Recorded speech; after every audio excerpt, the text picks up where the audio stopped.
Hey, this is the Partially Examined Life, a brand new introduction to a very old episode, number 32 on Heidegger's Being in Time. Hey, fellas. You sounded like a disc jockey there. Hey. Heidegger's Being in Time, coming to you on the platters, right straight to your ears. This is like the classic rock, the classic episodes. Man here.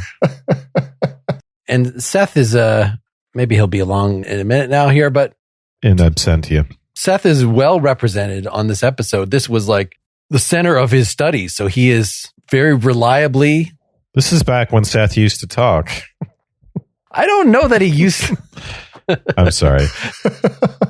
I didn't talk on this one. I barely talked and my sound quality sucked anyway. Yeah, back in the good old days. And I was Exactly. I was too eager on this one. You were good.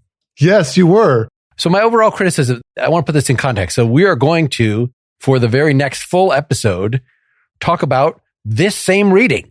But we're presupposing that you've heard the old one, because the old one to me is very summarial. It's very much about what's Heidegger's overall project. It's how to translate Heidegger's basic terms into English. And it's critically grappling with his terminology, with his project.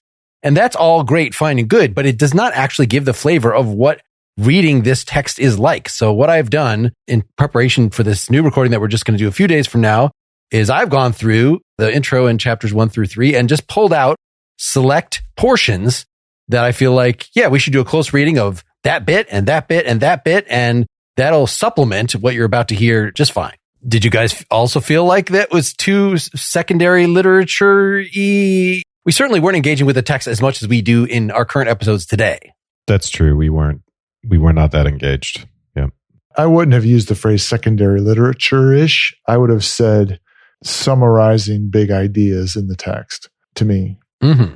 I wasn't on the episode and I had not even listened to it actually, but it's a really good episode, especially for that kind of work.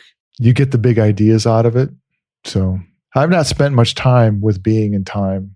The Heidegger that I've read, I guess, is technically the later stuff. Mm-hmm. What is art? What is technology? That kind of thing. What is Metaphysics we did? Were you on that? I might have been on that. Yeah, number 80 or something, a later one. The technology one, I think you just did as a not school. I don't think we... Yeah, I might have done that as a not school. And our special guest, Seth Paskin. Seth, what did you think of your behavior and the overall appearance of that elderly episode 32? I was pretty impressed with myself in the sense that I seemed articulate and knowledgeable and well-read. And patient with my bullshit. But I think that did actually, the dynamic between the two of us and the way that I characterized my coming to the text and what kind of an effect it had on me did color the possibilities.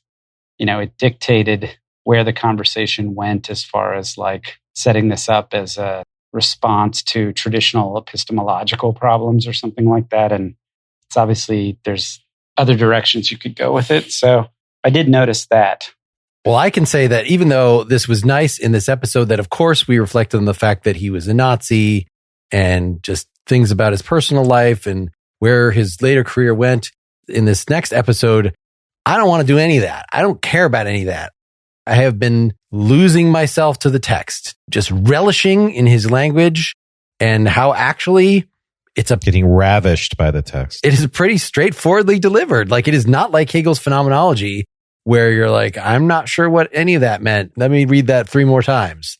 I think it's just, he's a little ponderous, but it is pretty clear to me. I don't know. Maybe it's just the subsequent stuff, that this whole idea of a position that is prior to what science or Aristotle might take as fundamental of, we're going to just analyze all these things that are out in the world. And therefore what we must be is also things. We are the rational animal, that there has to be something more primordial than that, where space and time are more like they are intuitively to us. It's a much more human world that then the scientific world gets abstracted out of. We've already had that in Bergson. It is the theme of our Merleau-Ponty episode that we recorded not too far after this. It came back recently again in Langer. We've just seen this again and again. Just so we don't have to address this next time. Seth, when I announced this, you were like, well, I don't know if I want to re-expose myself to that world. Mm-hmm. Do you feel the weight of the years and your past catching up to you and all your old ghosts? Yeah. I'd say a little bit. I was kind of amazed at how enthusiastic and attentive and energetic and on point I felt like I was. I mean, I do remember having a tremendous sense of responsibility that somehow I was supposed to be the expert or represent. As a result, I did come away from this re-listening thinking that I kind of was providing the party line. I was the apologist or the explainer, and maybe I can try to take a more, not critical is not the right word, but maybe instead of just trying to explain what's happening, actually respond to it, engage with it and the other ideas that it might be. So, but yeah, I did notice that after listening to it again, that I was like, okay, I was just basically trying to explain it to people. And it wasn't nearly as interesting an explanation as like Dreyfus would give, who we referenced multiple times during the course of the episode. I got some nasty comments from people about this, which made me feel like that there were Heidegger snobs in the same way that there are these adherents of objectivism, that after our Ayn Rand episode, we had all these people that seemingly just combed the web for mentions of objectivism, would never listen to anything else we would do. I had not expected that from Heidegger, but I had a number of people saying that I was being stupid, that I just being very critical of the fact that I didn't fully embrace, even though I feel like by the end, I'm kind of on board with it, but I don't know. They didn't feel like I was getting it. Or one person most pretty recently said I had spent too much time with Dreyfus and that I needed to. And so that's what I want to address now is like, I'm not going to look at Dreyfus again. I'm going to just dwell on these passages and read individual sentences out loud. And so anyway, that'll just be a supplement to what you're about to hear here. Any other thoughts on this before we let people hear it? I am looking forward to our follow-up. And Seth, your wish is coming to reality because on Tuesday, we're going to re-record on the same text, the same reading. So I'm really looking forward to it, both because the podcast, listening to it, made me excited about Being in Time. I haven't spent much time with Being in Time, though I've had that big black book on my bookshelf for a long time. And then I also really believe that really great books, you could have podcast after podcast after podcast on the same exact reading. And never get past chapter 3. And certainly more than one. And this will be the first time that we've done effectively a retread episode over the same reading, which I think is a great idea, especially for stuff that we did 10 years ago. Which, of course, there's two ways to do that. You could either just like forget that we did. Well, that's kind of what we did with Hegel. We did some Hegel in the past and it introduced the phenomenology. We're just going to focus on the text. We're not even going to pay attention to that because ostensibly it was on later portions of the book. We technically read different parts of the book. Yes, we technically read, but we ended up then when we finally got to that part and re-listened to the old stuff and re-released that, then we were like, oh, we actually don't need a lot of this because it's just his project and we've already talked about that much better now. But this way we're going the opposite way is this will be so fresh in our minds that we will not repeat ourselves at all. Maybe we can't because we're different people. Yeah. Well, it'd be my first time. So I feel like it was a good episode to start with. And then looking forward to, actually, it's a great companion to reading those sections of Being in Time. So guarantee Dylan will not say the same thing that he said last time. Yes. Absolutely. Yes. In other words, you cannot pause. There can be no silence out of your mouth because otherwise it'll be just like, oh, more silence from Dylan. This is boring. I want Dylan to talk the whole time. All right. Okay. Listen to the episode. Now, before it actually plays, I want to say that if you enjoy this episode, you should get the other ones adjacent to it that are behind the paywall, like the one right before this that we refer to on Edmund Husserl. You can purchase them a la carte on the store page at partiallyexaminedlife.com or become a supporter for the low price of $5 and get access to all of them, including that episode 80, Heidegger on Our Existential Situation, the close reading of Heidegger's essay on the essence of truth, and the Not School recording that Dylan made with some listeners on question concerning technology. That's a lot of Heidegger only for supporters. And also this introduction was recorded as part of our nightcap recordings that we are still going to be putting out. So if you want to hear the rest of that, where we brainstorm and vote on what we should do for the big PEL live episode that we have not actually announced the date of, you can get all those things in a variety of ways that you can find out about at partiallyexaminedlife.com/support. And moreover, you won't have to hear ads like the one that I'm going to have Dylan read right now. St. John's College is for undergraduate and graduate students who seek meaning in their lives, who ask hard questions of themselves and their world, and who dare to free their minds. In small, discussion-based classes, students grapple with fundamental questions that confront us as human beings and engage with influential works by some of the world's greatest writers and thinkers, from Homer, Plato, and Euclid to Nietzsche, Einstein, Woolf, and Baldwin. This strong commitment to collaborative inquiry, to civil but probing discourse across perspectives, and to the study of original texts makes St. John's College a particularly vibrant community of learning where students participate in lively discussions and immerse themselves in the diverse and conflicting ideas that have formed our modern world. Through this, they learn to listen deeply, think broadly, and to speak and reason with precision. Explore 3,000 years of human thought in just 4 years, or 2 for graduate students, on campuses in Annapolis, Maryland, and Santa Fe, New Mexico.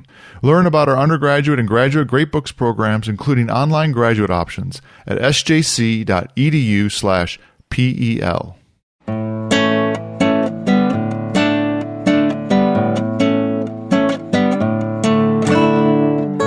Do you want to do the intro, Seth? Sure. You are listening to The Partially Examined Life, a podcast about philosophy by 3 guys who were once set on doing it professionally, but then thought better of it. I'm Seth Paskin, authentically experiencing myself as myself in Austin, Texas. This is Mark Linsenmeyer, ontically but not ontologically in Madison, Wisconsin. And this is Wes Allwin, and I didn't prepare anything clever in Boston, Massachusetts. The question for episode 32 is what? What is the meaning of being? Sweet. How do we ask the question of the meaning of being? Why have we forgotten the question of the meaning of being? And whom are we reading? We are reading Martin Heidegger's Being and Time, or at least a very small portion of it. That would be the introduction and chapters 1 and 2. And did you guys get through 3? No, just 1 and 2. At least 1 and 2. And I cheated by listening to a good chunk of the Hubert Dreyfus fall 2007 lectures that are available in a podcast form. And in fact, you can listen to them at double speed. They're great. He's like the dude. Since I was raised on my main Continental prof in undergrad, Fritjof Bergman, hated Heidegger, had no use for Heidegger at all. And so my education went straight from Hegel and Husserl to Sartre, and was just taught that, Heidegger had nothing to add at all. So that I was very good to hear Hubert Dreyfus, who is like one of the preeminent Heidegger guys in the country, just really being a big Heidegger advocate and saying, oh, he's the most important philosopher, continental philosopher at least, of the 20th century, that, when Husserl is long forgotten, he's going to be there. He's the key dude who made the big discoveries. Yes. He discovered being. I didn't realize those lectures were from 2007, as recently as 2007. Yes. His book, Being in the World, I have right here a commentary, is from the 80s or something. 6th printing was 1995. I don't know when the first printing was. Anyway, but he talks about how, oh yeah, I got that wrong in my commentary and I got that wrong. And that was, he's learned a lot. And even just during the lectures, he's reconsidering things, points of interpretation. It's pretty cool. Even when we were in school, Dreyfus was one of the only American philosophers who was actively working on Heidegger, and certainly the most famous. We didn't get any Heidegger at UT, which is why I ended up writing my master's with a guy from the architecture department, because nobody in the department. We had some in the intro Continental course. I had my hardcover of Being in Time from that course. The Macarian Robertson translation. The black cover with just the white lettering. Yeah. Dreyfus says that is the only one. There's a new one that's coming out. It'll be better. But this is the only one to get even an approximation of what's going on. It was extremely useful because Heidegger throws around just as much undefined terminology as Husserl did. But yet the translators are very good at telling you, say, the difference between ontic and ontological. I don't know if I want to already start this discussion, but I'm just giving an example. I'm not telling the people what they mean. Yes. Well, I don't think he throws it around the way Husserl did in Cartesian Meditations.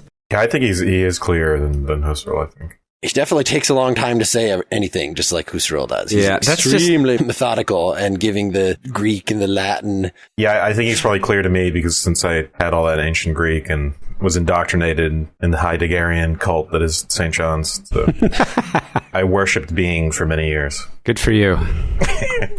And I was also pleased to hear about some of the lecture series that have been published by Heidegger from around the same time as Being in Time, that he has several books that are just notes of his lectures. And one of the that we were considering reading this time was the Basic Problems of Phenomenology that came out right after Being in Time. I read some of that. I read the beginning of that, and it talks about some of the same issues, but in a much more straightforward way, aimed at his students as opposed to aimed at posterity. You know, it still moves very slowly and is very meticulous, but it just approaches things from some different points of view. There's another one, Introduction to Metaphysics. That's a pretty famous lecture series that's from 37 or something like that, about 10 years after Being in Time, that it also goes over some of the same concepts, certainly. Yeah, just even looking at those made me think, okay, Heidegger is not the most difficult writer that I've ever read, which is one of the things that you might think just looking at Being in Time. I found it fully as difficult as the Cartesian Meditations and Hegel's Phenomenology or any of the other notorious toughies. Which doesn't mean I didn't unravel all the layers of that onion, man. Well, that's good to know. I went looking through my old notebooks to find my notes. So for the listeners who don't know, Heidegger is supposed to be my bailiwick. And like I said, I wrote my master's thesis on Heidegger, not on Being in Time. But I studied in Germany specifically to work on Heidegger and to work at the university where his archives were, and Husserl's archives for that matter. And I studied with the only living student of his who was teaching, this guy called Professor Dr. von Hermann. Oh. So that was why I went over there, and that's what I did when I was over there. In theory, I guess I'm the authority on this, but I went through my old notebooks to find my notes on Being in Time and realized that they were all in German, that I had done. All my notebooks were in German.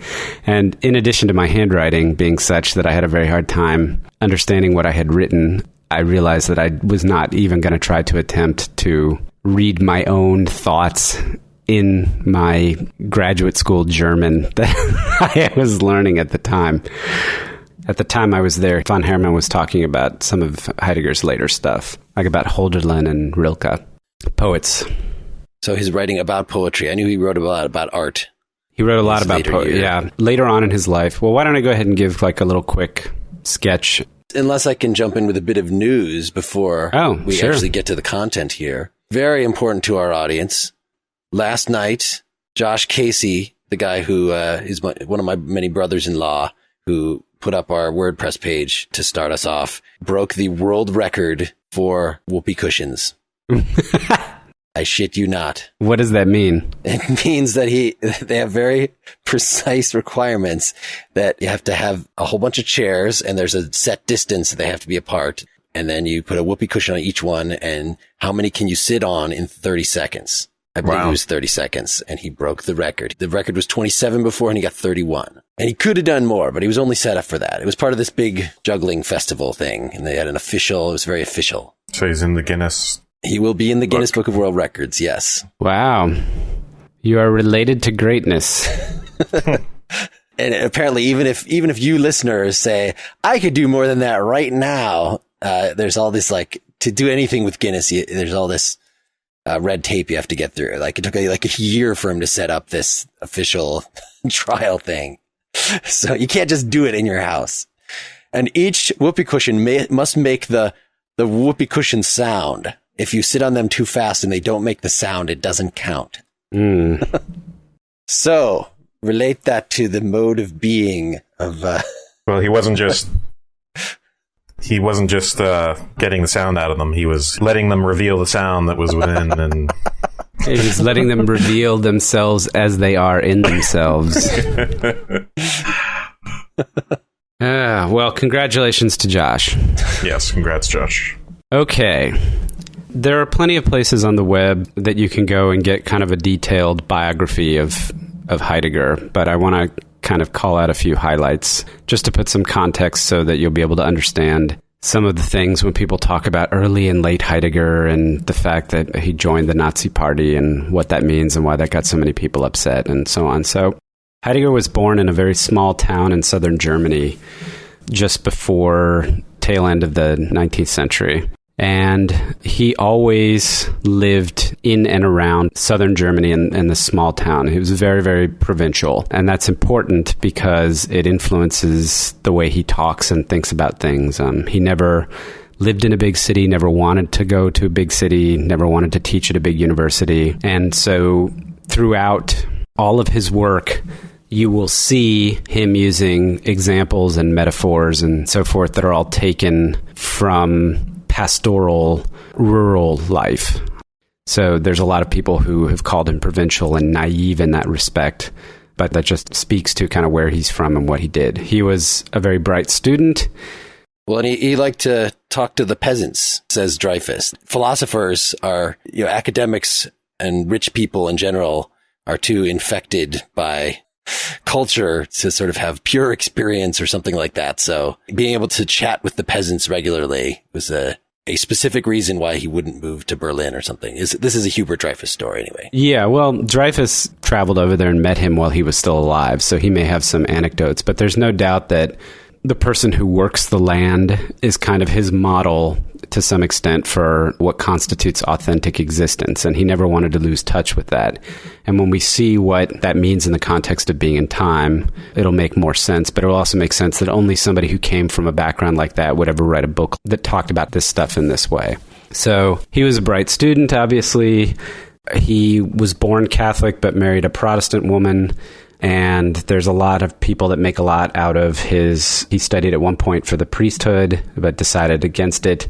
So people will read all different kinds of religious things into his work. Again, background, it's not super necessary. He was a student of Husserl's, and in fact, studied with Husserl, and then went to another university where he taught for a while. And when Husserl retired, Husserl was at the University of Freiburg. Heidegger came back and took his chair in philosophy at the University of Freiburg.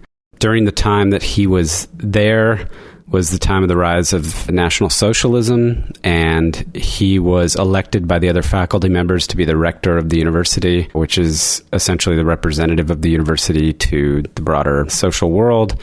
And he joined the Nazi Party, and there are a number of, some more well-documented than others, issues, including some poor treatment of Husserl and some things that he wrote talking about National Socialism that made it very difficult for a lot of people to understand why he would be affiliated with that, and also use it to discredit his philosophical thinking.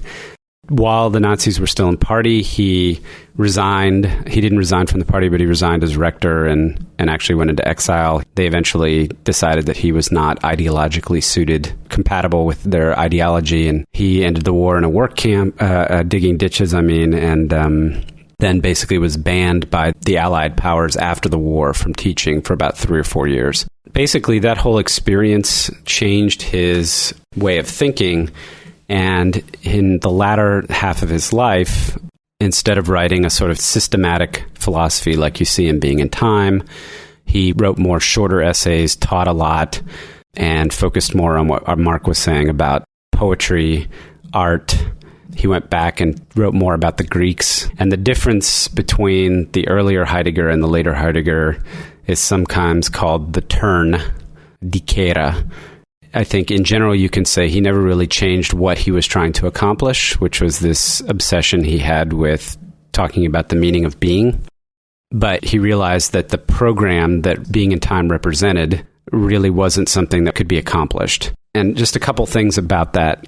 Being in Time was intended to be a much bigger book than it actually is. There were several sections with multiple subsections, and he had not completed the book, but he was sort of forced to publish what he had written in order to get tenure and become a full-fledged professor, because he hadn't been publishing anything, he'd just been teaching. What the turn represents is kind of this idea that he realized that the exercise that he was undertaking, or the project of Being in Time, wasn't really something that could be accomplished. Now, what's interesting is that Heidegger was an amazingly arrogant person. You can look at the anecdotes and whatever, but he never took responsibility. He never said he made mistakes. He never took accountability for anything that he did. And even when he talks about Being in Time, he uses this, he said something like, it was realized that the thinking was not up to the task of, it's some very, very passive construction for why being in time couldn't be completed. Mistakes were made. Mistakes were made, exactly. And this is one of the things that really frustrated people, particularly his students like Hannah Arendt, who was a real devotee of Heidegger and obviously somebody who was super smart and very well-versed in what happened during the war. And who he had an affair with. I don't know how that is stated as a fact, and it's not entirely clear to me. I think there's some biography out there that claims that there's fact proof for it, but nobody could ever say that they did have an affair.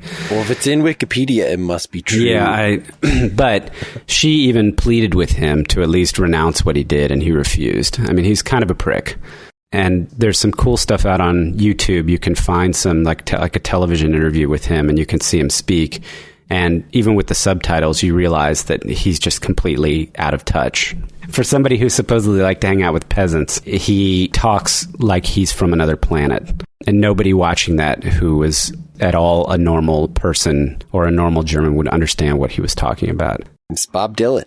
That being said, being in time in German, the way he uses language, it's very innovative and it's new and it's challenging, but it is a lot easier to keep things straight. Not easier to understand what's being said, but it's easier to keep things straight than it is in translation. So all these problems that the translators have keeping things straight, a lot of that stuff is much more clear in German, just because of the way the words are constructed. And he says, I'm going to use this word to mean this.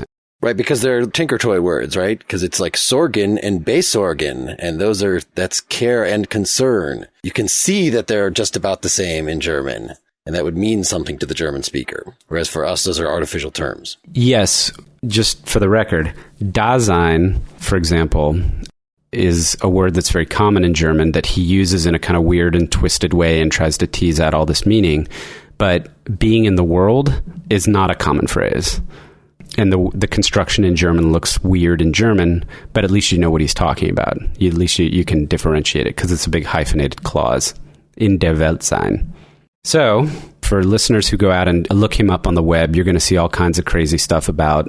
There was a lot of controversy in the 60s and 70s. He was very influential to particularly French philosophy, but there was a lot of hostility towards him. So basically what you have is somebody who is very, very smart, very, very well educated, trying to tackle an extremely difficult subject, but at the same time with a very, very, very limited worldview that he generalized and attempted to claim, and somebody who was extremely naive politically and socially.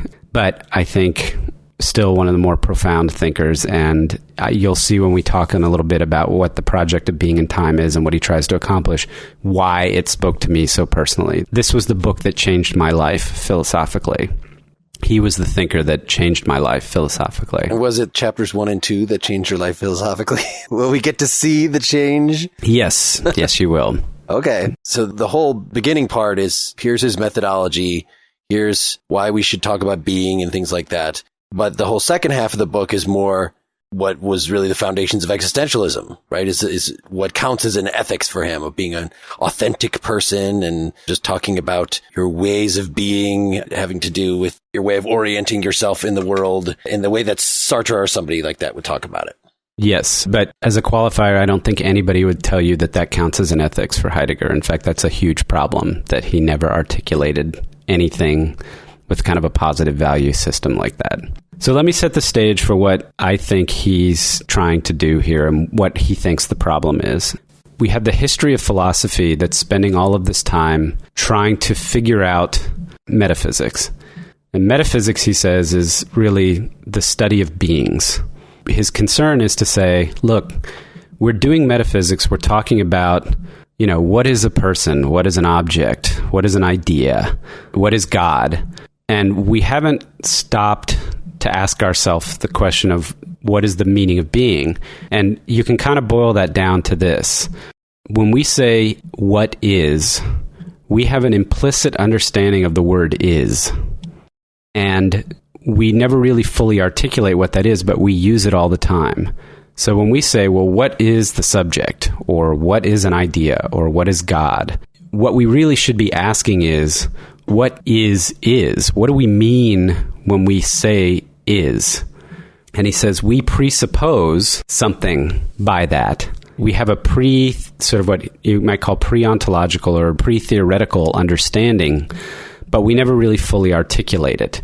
And what happens is we then end up perverting or making assumptions about the other part of the question when we make theoretical assertions like the subject is this or, God is that. And so he said, through the history of philosophy, you have in Plato, it's the idea.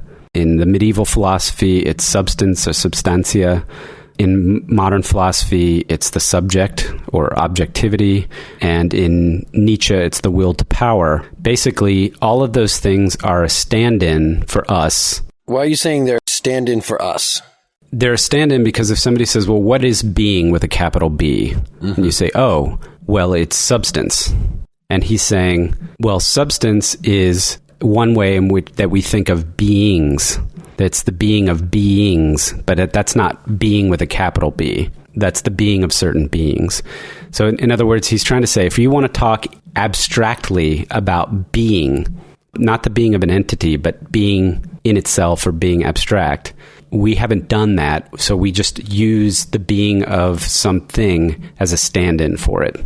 And what's the problem with just saying it's just basic and indefinable? The fact that we use it all the time, there's really no more to say about it. It's just is identity. It's the highest genus. Schopenhauer just gave us a version of this. If we want to talk about distinct for Schopenhauer realms, his interpretation of the fourfold root of the principle of sufficient reason, so we could talk about what kind of existence objects have in our experience, or we could talk about what kind of existence the paralogisms of logic have, but there's no reason to think that the fact that we use the word is for both of them, that they have anything in common. It's a completely empty, abstract concept to shove everything into. So I think Heidegger would say there's a couple things wrong with that. The first thing is that to just say that it's empty is saying something about it. So since it's there and we feel the need to say something about it and we have some sort of quasi pre-theoretical understanding, we ought to investigate it. I think the other part of it is that he thinks the fact that we haven't done this, by not thinking through this properly, we've got ourselves caught in the modern metaphysics of objectivity. Descartes sort of derailed Western thinking, according to Heidegger, for hundreds and hundreds of years because he didn't ask the question of what the meaning of being was. He took this medieval conception and kind of twisted it around a little bit. And so what you end up with, and I alluded to this when we talked about Husserl, is you end up with people who are taking this metaphysics of subjectivity or objectivity and trying to torture the world out of it. By not asking the right questions, by not actually looking at what the meaning of being is, we've put ourselves in a situation where we're falsely set up this dichotomy between this transcendental subjective self and the so-called objective real world. And then philosophy spent 100 years spinning its wheels trying to figure out how to bridge the gap between the two. When in fact, if we had done what we should have been doing all along, we'd have realized there was no gap. And that, in short, is why this book was so important to me, is because I never was happy with or felt comfortable with, we need to prove the existence of the external world and prove that this is really the thing I'm really looking at is really it in itself, and the thing in itself versus the appearance or the phenomena and so on and so forth. And I always thought, this is just ridiculous. I mean, how can you doubt the existence of the world? That doesn't even make sense. Putting yourself in that position just seems ludicrous to me. And Heidegger gave me a way to think about that. And that's why this was so important to me. Since you've thrown that out, I think maybe, even though this is not chronologically where the book goes, maybe we should briefly discuss the epistemological jump here, because we had something like it in Husserl, even though if you listen to Dreyfus, for one, he thinks that Husserl has all the same problems that Descartes and Kant did, this subjective-objective distinction and trying to get beyond the sphere of my transcendental subjectivity. And certainly Husserl talks that way, but in at least my analysis of it last time was that I thought he had a lot of the same insights in that work, at least, which came out after Being in Time did, but that you see in Being in Time, that perception is not a matter of like Schopenhauer talks about, that our inner sense is focusing on this sort of stream of data that has been fed in from the outer sense, that's all just, according to Heidegger, is a theory that doesn't pay attention to the phenomena at all. And I think Husserl agrees with that you have to pay attention to what experience is actually like. And for both of these guys, a perception, for instance, actually gets a hold of the thing in the world there. It is transcendent in itself. It's not a matter of us being aware of the contents of our consciousness and those relate somehow to something outside. We are aware of the outside, and that's just primordial. So it seems like that was something that comes out of just phenomenology. That's not specifically Heidegger, not that we have to dwell on that particular issue for the whole podcast. I think that's a fair point. And obviously Heidegger dedicated being in time to Husserl, and he studied with him, and he was very influenced by at least the Husserl that we didn't read. I don't think he had a very high opinion of the later work, the Cartesian Meditations. If you think about the difference between the two, they both want to take the givenness of the world, and that taking the world as given is the starting point for doing philosophy. I think they diverge at that point in that Husserl wants to use phenomenology or his phenomenological approach as a way to do some kind of a scientific-like discovery of first principles, founding of the sciences, so on. And his process is to define something, what he calls the transcendental subject, which then is able to partake in the epoche and start to do the work, so to speak, of looking at the phenomena as contents of consciousness. And you have that whole intentional structure and all that kind of thing. Yeah, folks are going to have to just listen to the previous episode. We're not going to explain the epoche in any length here. Yes, I'll just say this. What Husserl does from the phenomena, the steps he takes, which are to say, the phenomena are contents of my consciousness, and I can examine them in a certain way in order to be able to learn things and start, uncovering the structure of experience. Mm-hmm. Heidegger's response to that is, as soon as you use the word consciousness, as soon as you call them contents or objects, as soon as you assume this intentional structure of you as the subject and them as objects of your consciousness, you have basically made the same mistake as Descartes. And that is why it's really torturous in the first part of Being in Time, where he's trying to say, I want to take the phenomena, but I want to let the phenomena to tell me what the being of the thing that is experiencing this phenomena, so to speak, is. So don't assume the subject. Don't assume that you're any type of thing. What does the phenomena tell you? And he says, obviously, because we're starting from our own point, we're starting in our own body, or starting in our own place in the world and all that, we can't escape that. So the only way for us to get started is to kind of interrogate ourselves and look at what it is that we, meaning human beings, and the word he uses in the book is Dasein. What is the being of Dasein? That's the place we're going to start.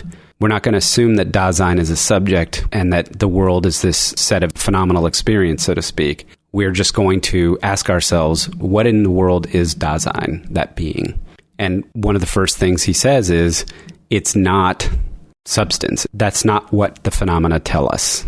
I got to say, it wasn't hard for me to figure out what points he was trying to make in this respect in here, but it was not always clear what his argument for them. I mean, with phenomenology, it's always going to be a matter of observation, careful observation. But in a certain ways, that makes you think, oh, I don't have to give an argument. I'm just giving careful observations. But of course, if you want other people to observe the same thing that you do, I mean, Husserl says, okay, stop right now. Stop imposing a theory on what you're seeing right now. Don't say, I'm seeing an object in the external world. Just describe the perceptions themselves and the fact that they point at other perceptions. They have certain structure, certain horizon to it.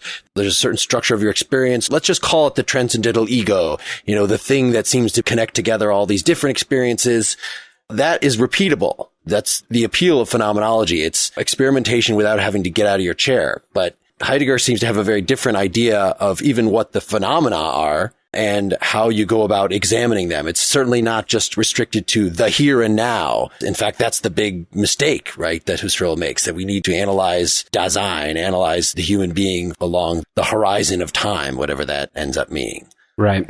One way we could think about this, or one way we could talk about it, is that Heidegger would say that the approach that Husserl takes, that in itself, that act, what we might call inquiry or the attempt to know, is just one way that we as Dasein, as human beings, exist in the world. And there's no value judgment. It's not good or bad, but it certainly isn't the most fundamental. You can't do that exercise on the phenomena without having first some other kind of relationship in place. It's not as though you start with the bracketing or you start with the raw phenomena. You already have a world that's given to you, and it's given to you in a way that's much more direct and what you might call, again, pre-theoretical. I'm just going to use that term for the time being. So the famous example in the book, and I'll try to use this to explain this point, and we'll see if it works or not, is he talks about hammering.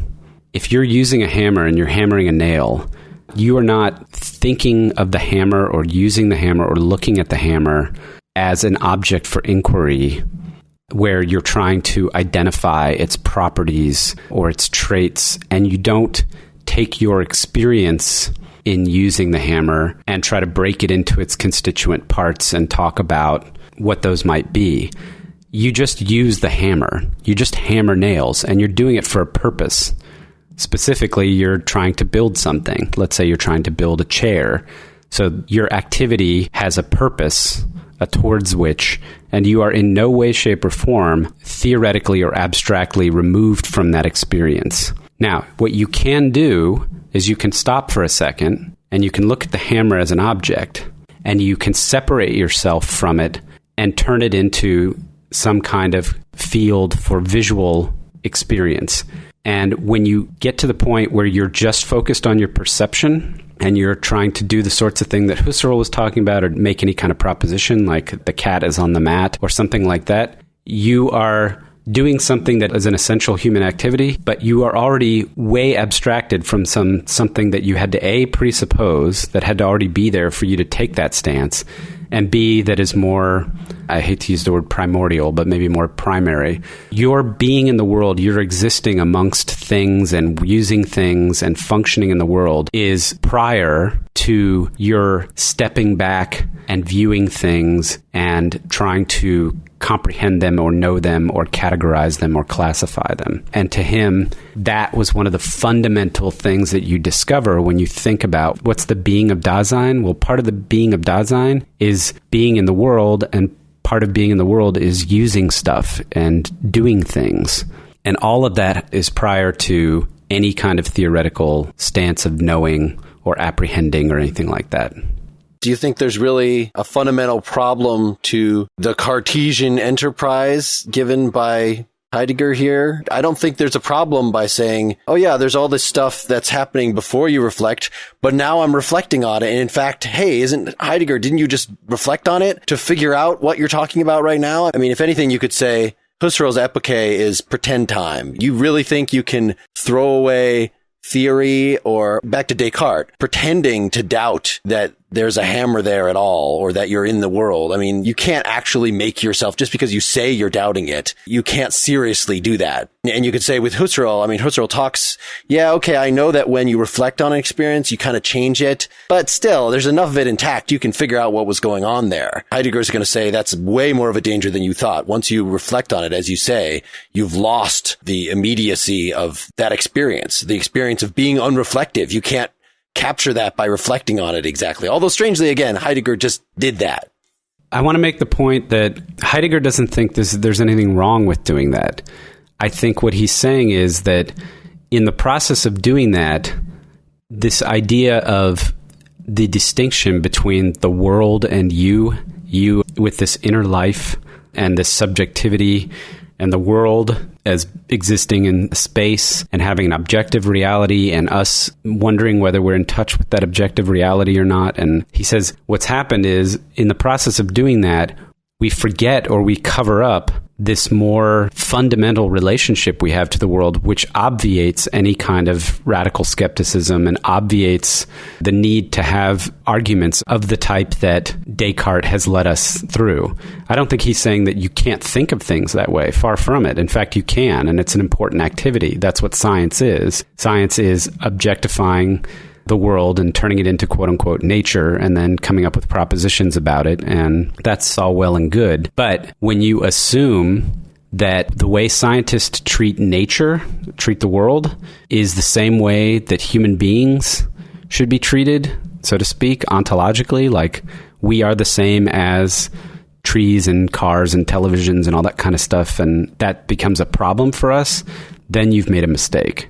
That's the error of the history of philosophy. Well, the way you stated it seems like a horrible straw man. Most philosophers take great pains in the history to say, oh, we are different than everything else in creation. We are rational animals. I know what point you're trying to make is that, for instance, Descartes, by saying we are a thinking thing, oh, we're a thing, we're a substance, that just put us in the same ontological category as the things of our perception. Oh, well, we're thinking things and those are extended things. Okay, there's a difference there, but still they're things and there's some problem with that. Yes, that is what I was trying to say. Okay. So are we thinking things? Are we social things? Are we created things? The problem is that we think of ourselves as things. But in order to figure out what we are, to answer the question of the meaning of being, we have to start with the being of us, Dasein. We have to kind of take ourselves as the topic for investigation. And that in itself is problematic because there's no abstraction. There's no way to step outside of who you are or where you are or life. And that's why he adopts phenomenology. I want to make sure we have the transition that happens right there in the introduction to why we have to engage on this analytic of Dasein, which is the entirety of the first half of the book, or maybe the entirety of the book. Because he starts, we haven't really thought about what being is, that you use this word is to find it. You have medieval theologians talking about the existence of God versus our existence. Well, God is such a different kind of creature than how could we even use the word exists with God and the word exists with us? But by the time you get to Descartes, we're ignoring that issue. And so all modern philosophy, even though medieval philosophy, Heidegger says, was actually pretty piss poor when it came to analyzing, at least they gave it a shot in talking about theological issues like that and say, God is only analogically exists. We'll use that word for him just because, that's the closest we can come, but we can't really understand anything about God. But they didn't pursue the more fundamental investigation that he wants to. Well, it seems like in all this, you could say, yeah, you're right. We should talk about what the meaning of is. And it seems that the transition that Heidegger gives to why then we have to analyze ourselves is just that, we're the kind of being who's worried about this. We're the kind of being for which being is an issue. And so therefore, if we're going to figure out what being is, we have to analyze our own sensibilities, our own being. And that's how I guess I'm not seeing, that seems like a non sequitur to me. Unless you're just saying, it's kind of like the Kantian or the Cartesian perspective that, we have to start with ourselves because that's where we are. So let's just do some self-analysis. Maybe that'll tell us what being as a whole is. I think there's one step in between there. He says there's no way to talk about being, at least at this point, we don't have the language for talking about being other than as the being of specific entities.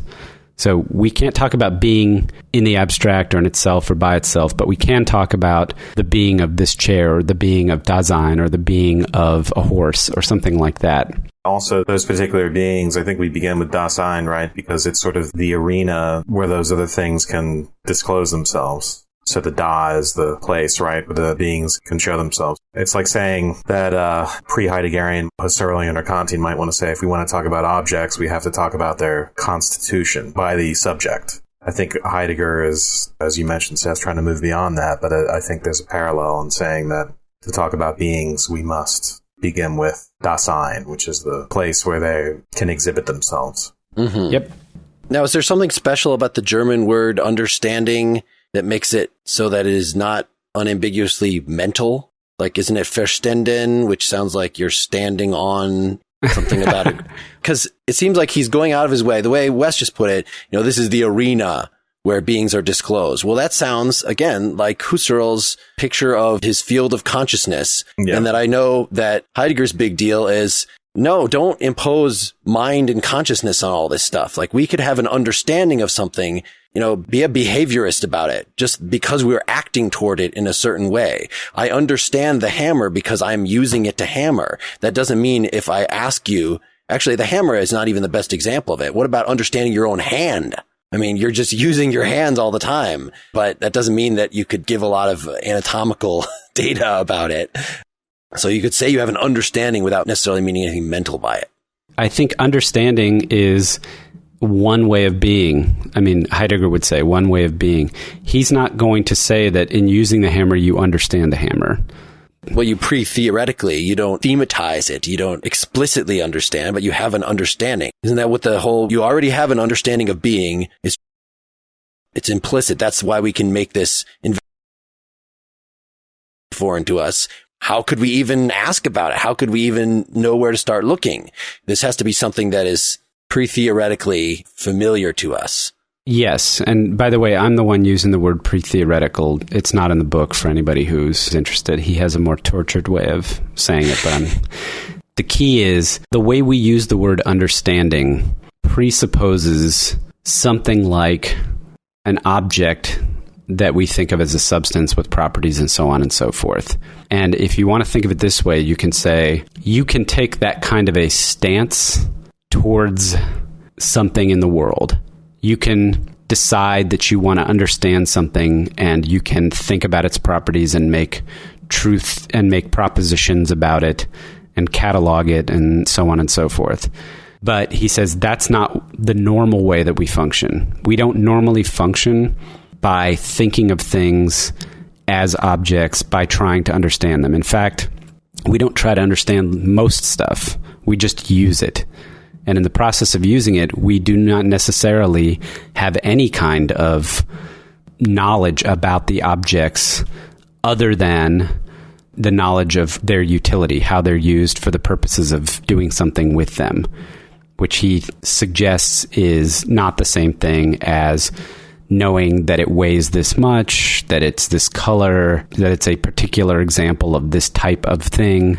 Yeah, I mean, it might just seem like it's nitpicking about words, that it's practical knowledge. And I do this, with my kids all the time. How do we peel the potatoes? Okay, well, this is the potato peeler. Here's how to hold it so you don't cut your finger. Don't do it too fast. There's all these things that I am telling him, facts that I am imparting. Now, they don't really mean what they're supposed to until he kind of gets in and does it. So there's certainly more to understanding than just having a set of facts, this knowing how versus knowing that.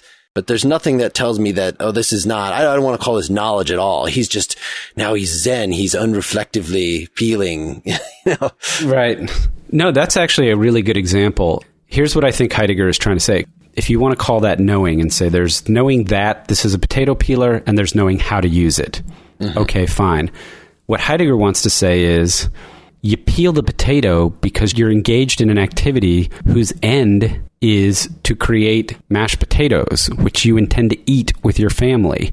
And he says that is what's the essential characteristic. That's really what it means to be Dasein, is to constantly be engaged in these kinds of activities that have an end, and that end usually involves other things and other Dasein in the world. And so what we are essentially is beings that do things, that have ends, that have goals in sight, and that all this activity that we undertake is for the purpose of achieving goals.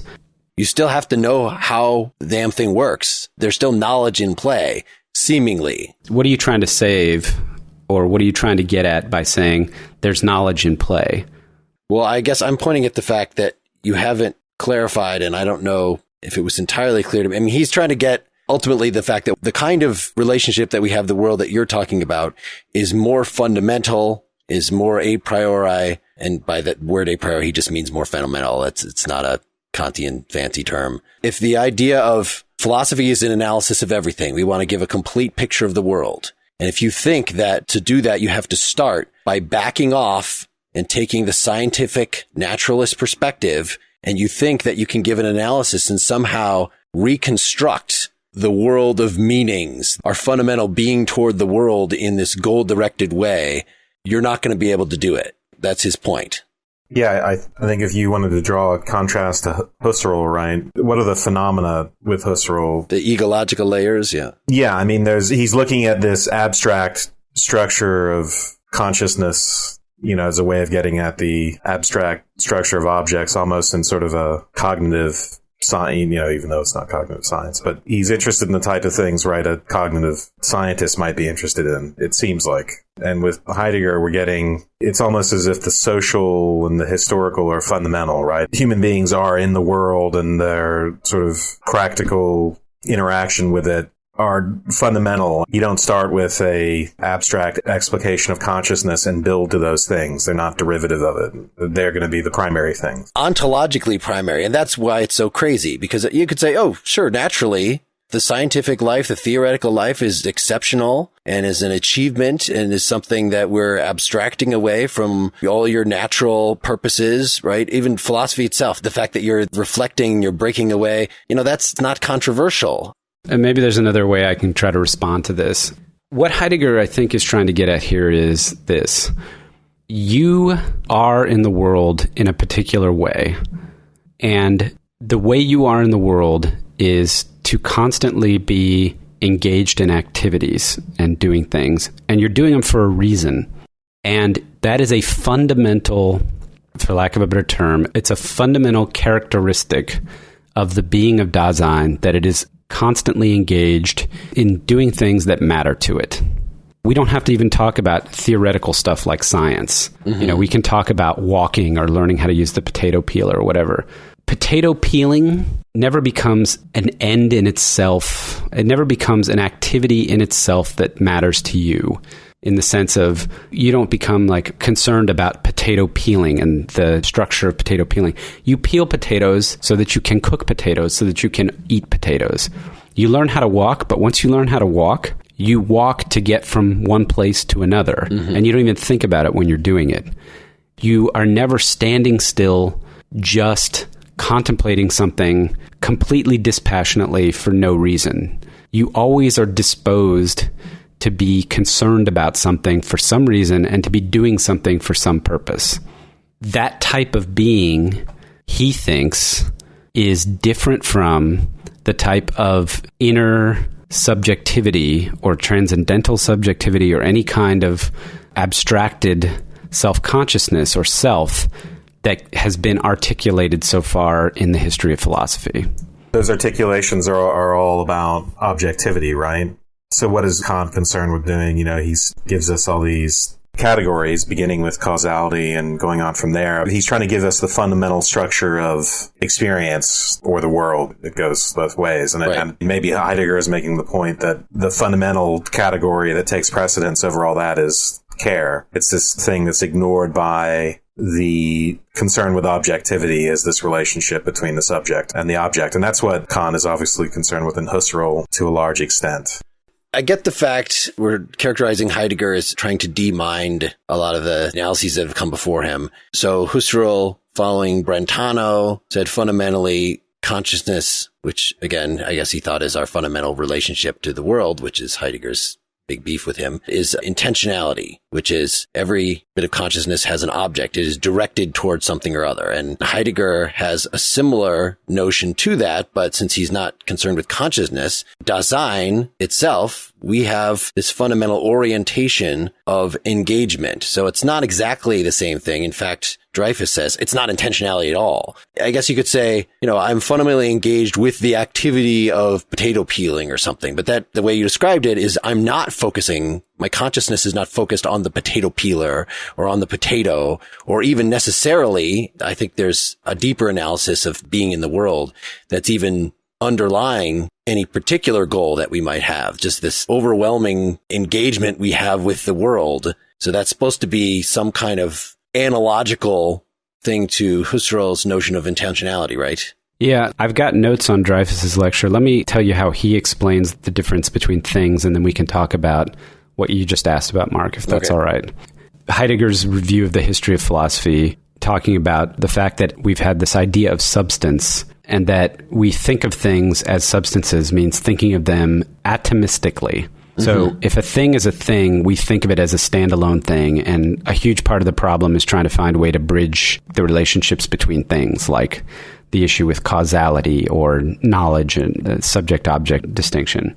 The way Dreyfus puts it, Heidegger's genius is that he points out that the world doesn't exist atomistically. It exists holistically. So when he uses the example of the hammer, a hammer's way of being necessarily entails nails, wood, houses, people who want to build houses or chairs.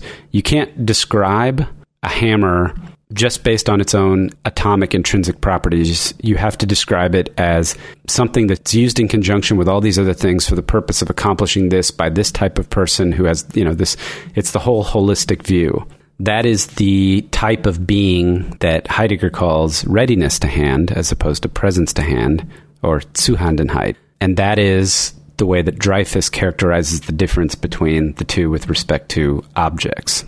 Well, so he's, instead of giving this object-based ontology, right, what exists in the world, we're already, since he says we have to start with design and start with the relationship of phenomena to ourselves. So I'm really putting this in a Kantian, Cartesian, subjectivist sort of setup with the proviso that we know that he's not focused on consciousness. Instead of trying to give an account of, do numbers exist in themselves? Do physical objects exist in themselves? Whatever, he's talking about the modes of being. He's appropriating this language of ontology in a way that it seems just a little pretentious to do it. But he certainly has his reasons for considering this all ontology. And the fact that it goes so deep, the stuff we haven't talked about yet is what really is bugging me about this. The fact that he talks about, your emotions like anxiety are getting at something ontological. It really is.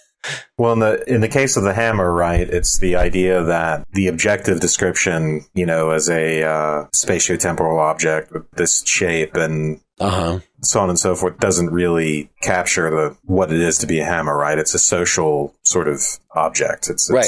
But that means that these are the ontological categories, right? You have the ontological category of presence to hand and readiness to hand. And in fact, the same object can be in two different categories depending on what stance we are taking toward it, right? So it makes ontology relative to us. Yes, we determine the way of being of everything that we encounter in the world. I don't know how many different, and he only enumerates the 3 different categories here: the way of being of Dasein, the way of being of ready to hand, and the way of being of present to hand. But there could be more. And the world as a whole, right? That's not one of the ways of being. The background, as Dreyfus puts it. So even when you're using a hammer, you've got the things you're immediately engaged with. But in order to say what a hammer is, you have to refer to this whole giant social structure, what tools are in general, the fact that people make tools. There's all this human meaning layered within it. The fact that we have purposes, like you were saying, that this is for building homes or building things and what building is and all that. And Dreyfus talks a lot about Heidegger's main concern here in elaborating our relationship toward being. We can only make sense of it by referring to this unarticulated background, which is the world itself. So being in the world means that we are in this social situation, I would say, with all these concepts that we know about or something, but that's clearly not the way Heidegger is going to talk about it, right? You have to just take the talk of concepts and knowing out of it. But okay, familiarity is the term Dreyfus uses a lot. Is that a mode of being? The things, they're not all ready to hand. Not everything in the world is ready to hand. In fact, the world is a whole, right? It is not atomistically in terms of little individual bits. Or is our relationship to the world as a whole a ready-to-hand relationship, except insofar as we focus on one part of it and make it present to hand? Let's talk about the world, I guess. Just to narrow it down. We've kind of sort of laid out that Heidegger thinks there's this other type of being that's different from substance that he calls equipment. Okay, great. Right. Things that are ready to hand. Yeah. Things that are ready to hand, he calls equipment. I shouldn't say things. Yeah. Sorry. Yes. What is ready to hand is equipment. What is present to hand is substance or objects. So those are 2 different ways that things that are not us can be for us. One of the things that constitutes Dasein, special being, is it takes its own being as an issue for it.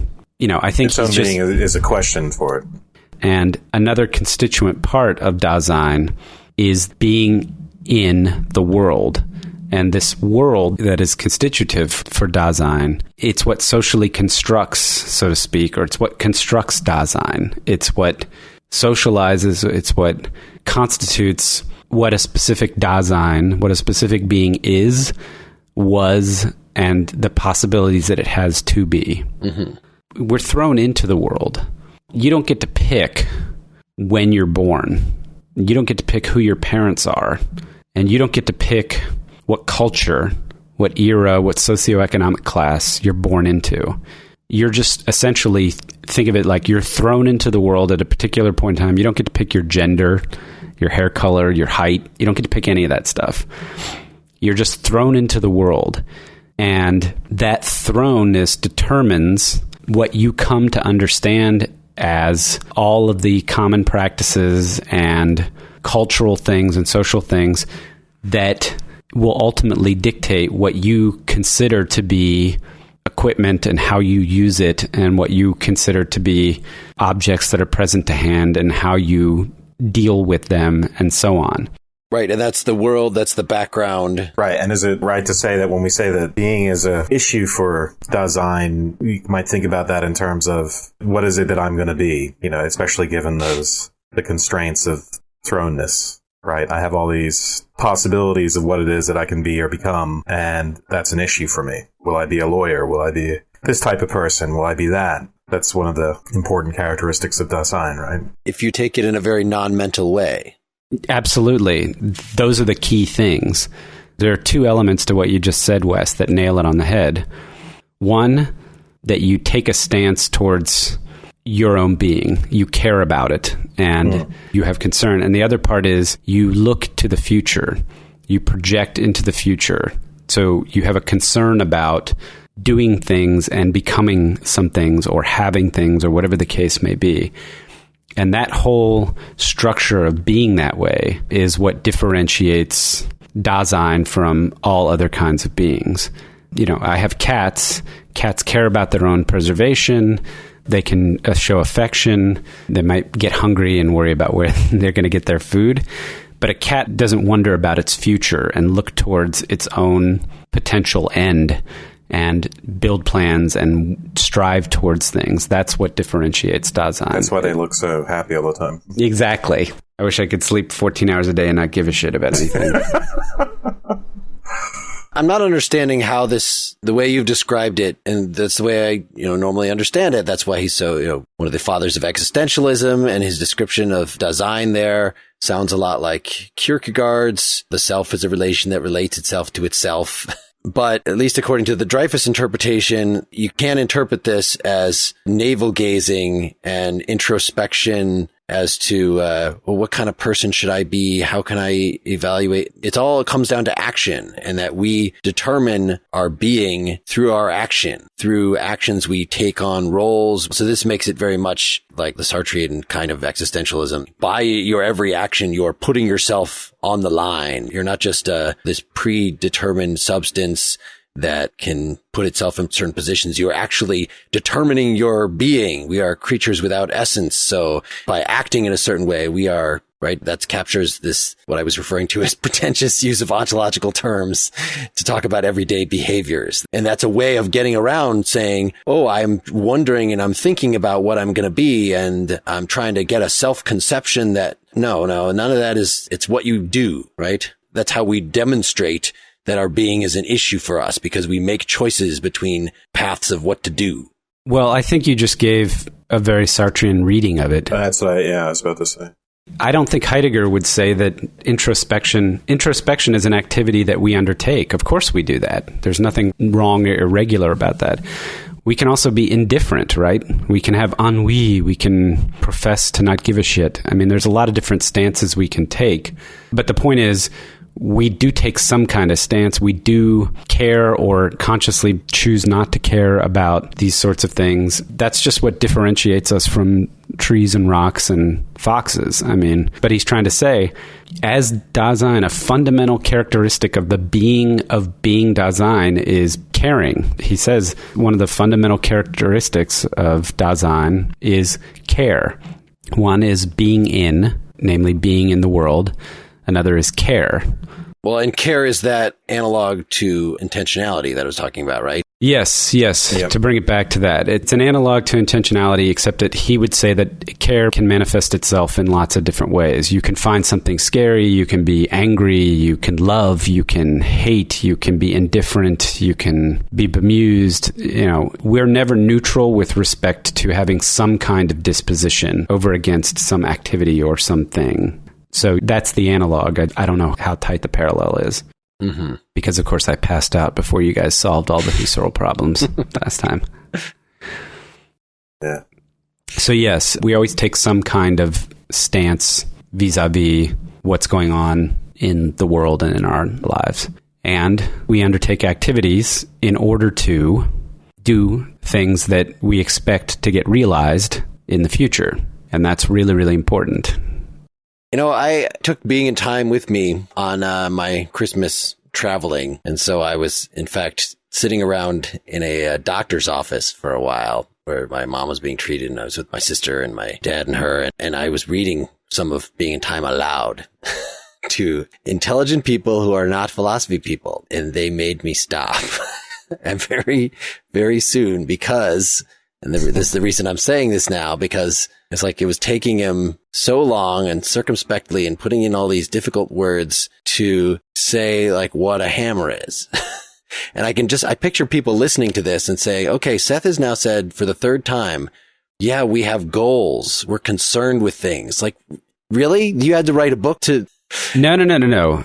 Again, we started with the question of being, but it's very hard to see how this stuff that he's talking really addresses what the question of being is, other than, if you think everything's a substance and you treat us as things, then you're missing this stuff. You need to take a more humanistic approach to these kind of things. But he does way more than that. He goes out of his way to sort of slide all these really everyday observations that you're talking about into this ontological terminology and to root it historically so that you could see, if you look at the Greek derivation of, the notion of truth or whatever and go back in time, then you'll see that, okay, these ways that Descartes and Kant were talking about it were wrong. And we need to get at this more fundamental thing, which lets us see what's right in front of our face all the time. The fact that things are equipment, for instance, that should be obvious to us, but no philosopher before Heidegger has ever thematized it, has ever made this a theme for ontology because it's just too close for us. We have to somehow back off to be able to see the obvious. One of the parallels he gives is, the glasses on your face,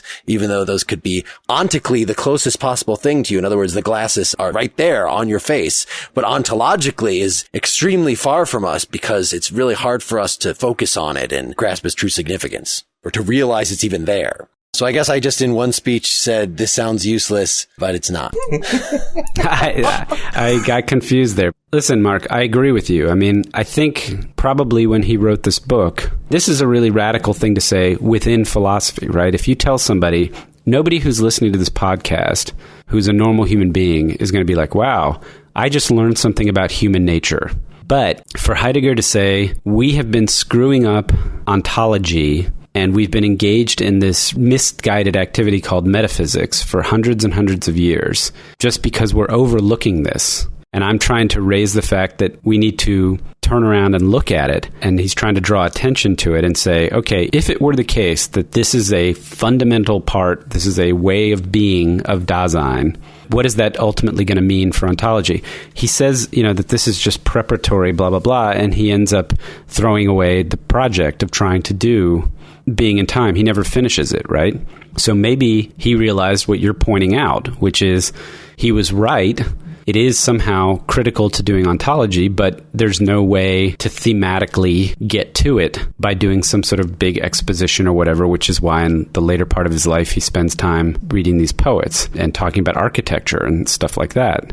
And this is another reason why I think he gets criticized, right? There are a lot of people who are like, well, he just took this idea from so-and-so. Like, this is an amalgamation of Kant, Hegel, Descartes, Husserl, Kierkegaard, Schopenhauer, Brentano, and Dilthey. And he's just kind of brought them all together, and he didn't create anything new, and he never actually accomplishes the goal he brings all these people together to do. That's certainly one interpretation of this. At the same time, he had such a profound influence on so many people. And there were lots of people who clearly saw that he was right to criticize the project of Western metaphysics. And he sort of mainstreamed existentialism in a way that Kierkegaard hadn't, I don't think, and also provided a context for all of this other stuff. He's on to something. Yeah, maybe we could try and say what that, because I don't know that I fully understand the critique of metaphysics of Descartes and the rest. Because just saying that, well, you've been wasting your time with the subject-object distinction, that in itself isn't persuasive to me. But let me try and get at my understanding of this, and you guys should say something about what he's actually done, that's revolutionary with regard to metaphysics. But as I take it, the introduction of this, let's say, category of care as being fundamental, I could see Kant coming back and saying, well, okay, that's great. You want to do sociology and history and empirical psychology. Those are great disciplines, but that's not philosophy, right? And you might see care as something that comes after, Kant is concerned with how do we ground objectivity and what are the grounds for the possibility of experience and so on and so forth. And he gives all those cognitive categories, and he might say something like care isn't fundamental to that, and emotions and all sorts of other things are an issue for empirical psychology. They're not really fundamental to subjectivity as such, and they don't really do anything for objectivity. But if I understand what Heidegger's response might be, it's that, well, actually, care is integral to being. It's not just an add-on. It's a sort of an accidental part of consciousness that comes after you've established objectivity. It's down there in the guts. It's fundamental. It is something that you can't do without. Kant loves that phrase, grounds for the possibility of experience. Well, it's one of those grounds of experience and being as such. That's something I have to think about more, but that's the way I understand right now what he's doing. That's modifying the traditional metaphysics and epistemology. Right, that's a fundamental part of Dasein's being, right? Just to clarify, care, again, is a technical term which has to do with our engagement with the world for purposes. And you could say, well, there are lots of times when I don't have a particular purpose or whatever. And Heidegger seems to characterize times like that of like, oh, no, you're still fundamentally in the mode of care. You're just in a deficient appearance of the mode or something like that. Yeah, I don't like that. I hear what you're saying. I think an easier to understand one is with people, that we are fundamentally being with others. Well, what if you're on an island? No, you're still fundamentally being with others because you're a social creature. You think in terms of, if you actually were dropped as a baby on the island and never saw another person, then okay, you wouldn't have that fundamental being with as Dasein.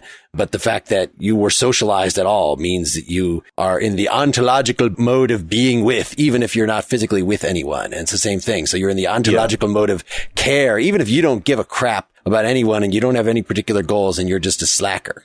Just to go back to the contrast, right? So for Kant's interested in causality. I just want to compare causality and care.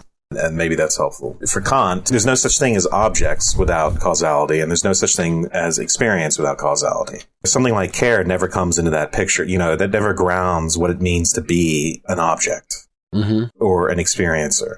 You could do without it. It's accidental. It's nowhere there in what's essential to being a subject or an object. And I know, to get to Heidegger, it's not subject-object exactly, but you could say that if you thought causality is in some way foundational to being for Kant, and care is accidental, with Heidegger it seems like the revolutionary thing is to say, well, no, it's actually foundational.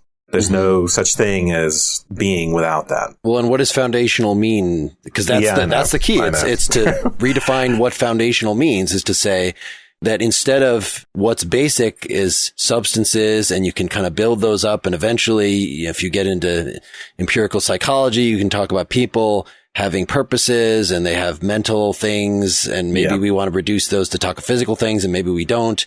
But in any case, that's the overall ontological picture.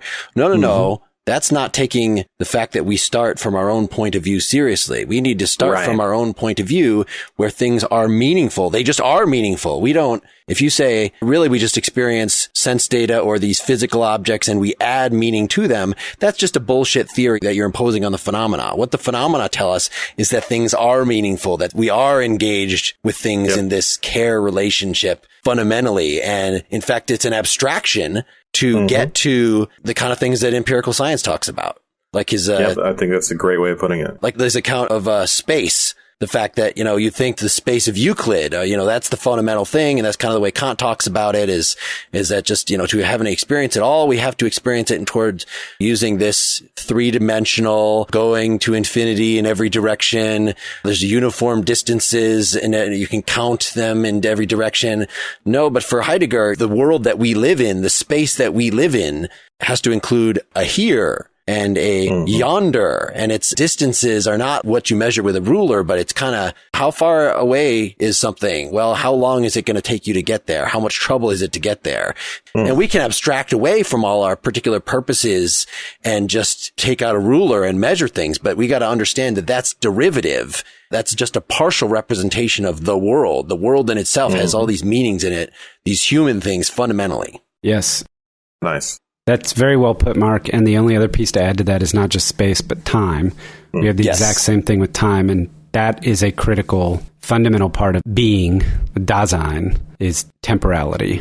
Just as we saw, I think, in Husserl and also in Schopenhauer, the idea that temporality is fundamental to being. And I like Husserl's image of it, that you can analyze experience into these, what he calls these egological layers that you can talk about. Yeah, okay, I can talk about the physical properties of what's in front of me. I can talk about the anticipations that I have of the fact that I'm looking at this book and I anticipate that it has a back. I can also talk about the social layers of meaning, the fact that I perceive it as a book and not as a physical object that's this tall with a certain bumps or whatever. The fact that I understand not only that it has pieces of paper in it, but what those are for, and the fact that, somebody wrote it and somebody printed it and all this stuff, that, these layers of meaning. I guess it wasn't clear to me from the Husserl, and I don't know what he really thinks about this, which ones are basic, which ones are primordial. In some ways, the only way to figure that out is just look at the phenomena themselves. Certainly that's what Heidegger is doing here. He's looking at that phenomenon and saying, okay, then, the meaning ones, those are the primordial ones. The fact that it is a book, because when you actually think about how we deal with a book, when we're not engaging in explicit theorizing or phenomenological exploration, we understand that that's how we see it first, right? As a book, not as a doorstop or something, But then I think back to our Nelson Goodman conception, which is Nelson Goodman's idea would be to say, look, you could come up with a world, he would call it, that counts any one of these layers as basic. And you could use that world for certain purposes. So if you don't like the world, you could throw it away and use something else. But you could say, okay, for the purposes of natural science, we're going to take the physical properties as basic. For the purposes of literary criticism, we're going to take the fact that it's a book as basic. And neither of those is really more fundamental than any other. It just depends on what your purpose is for it. And the fact that Heidegger is stressing that, the world is not atomic, the world is holistic. Well, again, somebody like Goodman can say it's atomic for certain purposes, it's holistic for other purposes. If you're considering these kind of analyses that Heidegger's been giving, yes, okay, then his ontology makes sense for that. But don't call one of these the basic ontology and one of these derivative. There's no justification for that. Yeah, I hear Seth sighing here. No, I don't think that's so. I get where that criticism is coming from, and I would respond to it this way. I think what Heidegger would say is there are multitudes of activities that we engage in where we create what Goodman would call a world. We use objects or we act in such ways that we narrow the scope and make some kind of activity or some sort of disposition primary. But it's still fundamental to human activity or Dasein that we do things, we care about what we're doing or don't care about it, and we have reasons for why we're doing those things. That's the fundamental stuff that's there. And if you say, I'm going to go to the gym and work out because I want to get healthy, because I want to live a long life, and you prioritize that, and I prioritize cigar smoking and eating red meat and drinking wine, we're still both fundamentally engaged in activities that we have a certain disposition toward, and we have a future state, a future goal that we're trying to achieve. That structure is the fundamental structure. There's nothing beneath that, so to speak. You can't not do anything. You can't not act, because even not to act is still, it's a deficient it's still mode fundamentally of action. part of human. Yes. since it's so obvious that care, as he's defining it, is such a central part of us, it's hard to argue with that. But if you look at the way that mode of argumentation that you just gave, that if it looks like there's a contrary, then you just say it's a deficient mode of or it presupposes by its negation the thing that you're arguing against. So I really think that everybody is all about prairie dogs. You might deny that everybody is about prairie dogs, but the fact that you're denying that, it like presupposes the prairie dogness of things. How could you're denying? Do you see what I'm saying? It's a bullshit form of argument. No, but this isn't intended to be an argument. It's intended to, I understand what you're saying. But what I'm saying is this. If you're a human being and you say, I'm not going to do anything, that doesn't change your essential nature from a thing that acts to a thing that doesn't act. In fact, you are acting. You are acting by not acting. Do you get what I mean? Sure. That's what I'm trying to say. That's not an argument. I'm just trying to point out that as a human being, you can't choose not to be an active entity with dispositions towards things. It's not possible.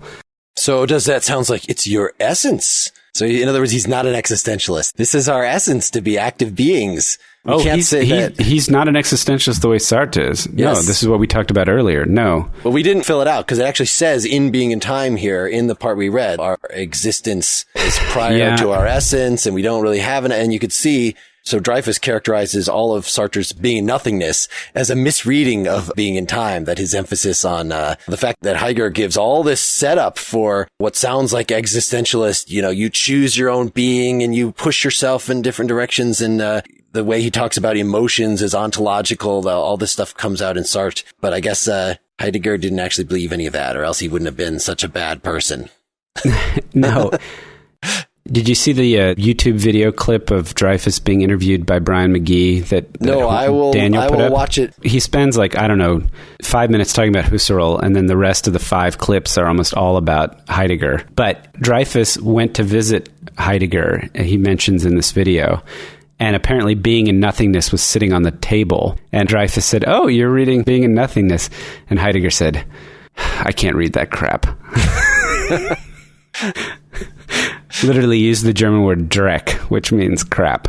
So just to get back to your point, I don't think Heidegger would agree with Sartre on that point. So where are we? How are we doing with the question of being? Yeah, well, we'll never get to the question of being because all we're doing is spelling out the being of Dasein in this thing. We already said a lot about, at least by example, how his way of doing phenomenological examination is different from Husserl's, which I always find it hard to characterize this because it just seems like, okay, Husserl has this very well-defined epoche and things. Heidegger thinks that doesn't work.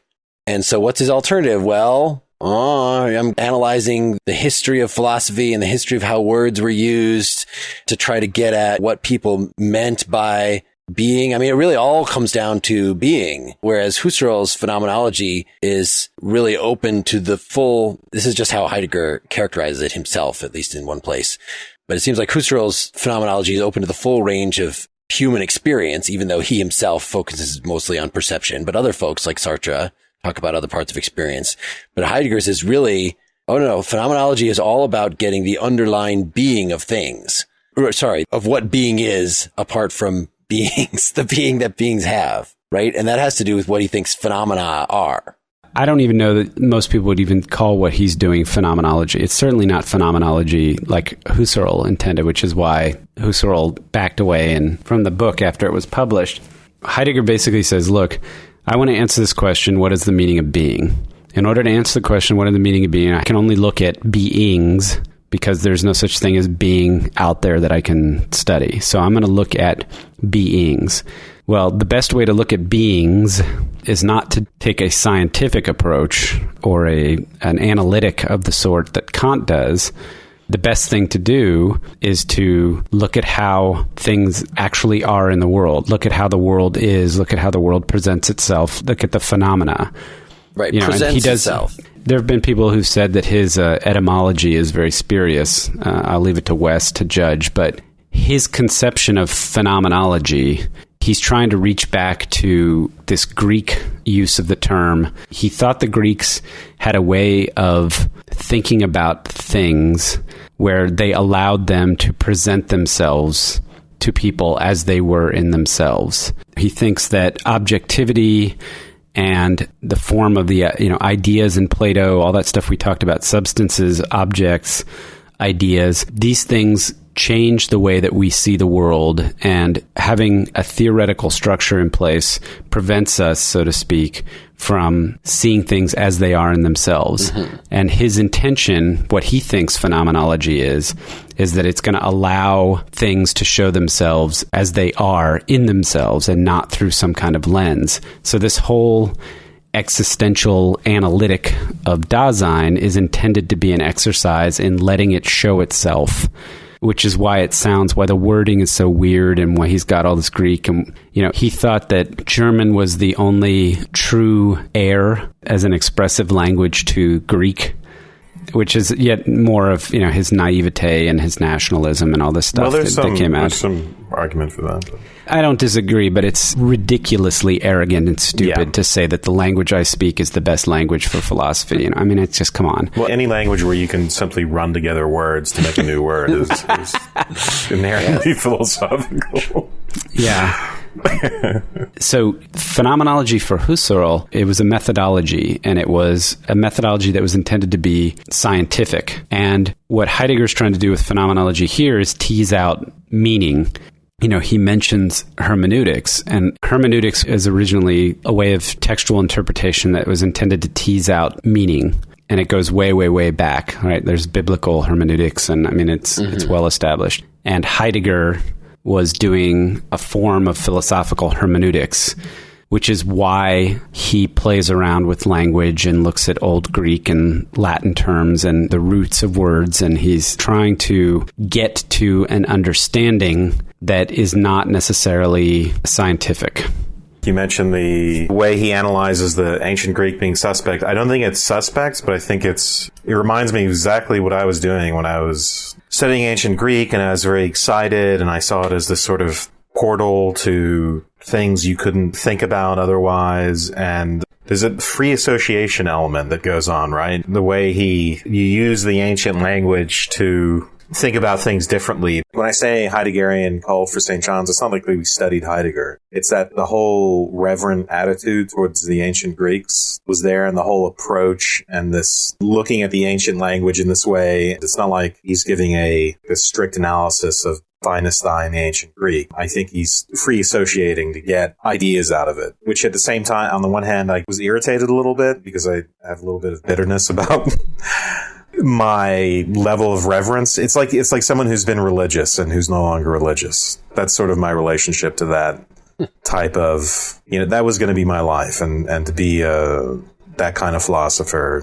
was going to be my life. So I have that, like anyone who's had a sort of faith and is disillusioned, I have that bitterness towards it. But on the other hand, I think it's useful to look at language in that way. And I've actually, I enjoyed, reading Heidegger was really shocking just because I'd never seriously read him. And it's shocking in the sense of how much of this I was exposed to indirectly through my study of the ancient Greeks and the environment that I did it in. I think people that haven't read any of this are probably scratching their heads right now because we haven't given any examples. We're not going to go through the etymological details, but for instance, when he decides what phenomenology means, he says, there's the phenom and there's the logos, and then he talks about the ancient Greek meaning to these words and how this really should tell us what phenomenology should be, as opposed to say what Husserl said it was. So, I think for the phenom part, it has to do, in the ancient Greek, it had something to do with rising up, the emergence, the birth of something. Or is that the analysis of being? I might be confusing my... No, but your point is correct. So first off, for anybody who hasn't seen the text, all of the Greek is actually in the Greek alphabet. It's all these long, these words and sentences in the Greek lettering. So if you can't read Greek, it won't do you any good. It translates it in the back, in the end notes. Anyway, there's too much work to flip to the back. Didn't occur to me. But he does things like he says, phenomenology comes from the two Greek words phenomenon and logos. And then he talks about the root of phenomenon is phagon or whatever, which means to rise up or to appear in itself, that kind of thing. So he tries to break things down to these root meanings and then say, the original meaning of phenomenon was a thing which shows itself in itself as it appears to, like these long, and he tries to tease the meaning out that way. there are disagreements about whether or not certain words come from certain roots and what those roots actually mean and all that. And so there are a lot of people that criticize Heidegger because he does a lot of that stuff in his later writings. Lots and lots of playing around with language. And that's what annoys the shit out of most Anglo-American philosophers and what delighted the French. And it also annoys them because he's making a very anti-analytical point with all of that. In his analysis of logos, logos does not mean judgment, he says. And he'll get to the point where he talks about discourse, logos as discourse, as letting something be seen. And it sounds kind of touchy-feely in the end and quasi-mystical, but he wants to talk about logos instead of as judgment, as this letting something being seen. And that, and all the talk of getting back to the pre-Socratics and being, I can see the irritation with that, you know? I mean, I feel some of that. I'm attracted to it at the same time that I'm irritated by it. You're a self-hating classicist. Exactly.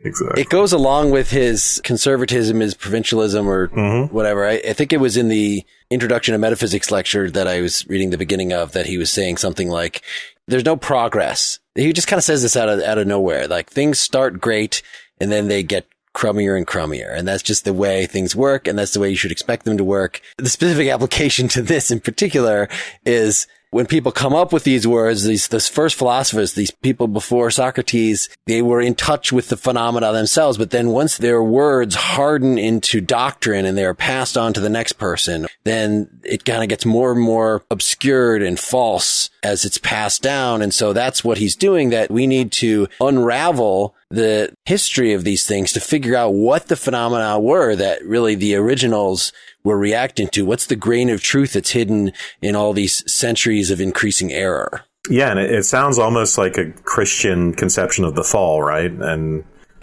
salvation. And it's not works that's going to get you there. It's faith, or it's not science and judgment and the analytical approach that's going to get you there, but it's this being receptive to the uncovering or something like that. Right. The uncovering, that's the part of the phenomenon that I wanted to point out, that this is how he's different from Husserl. And this is, again, I mentioned what Fritjof Bergman just hated about him, that his whole thing of like what was great about continental philosophy, starting with Hegel, is there's no thing in itself lurking behind the appearances.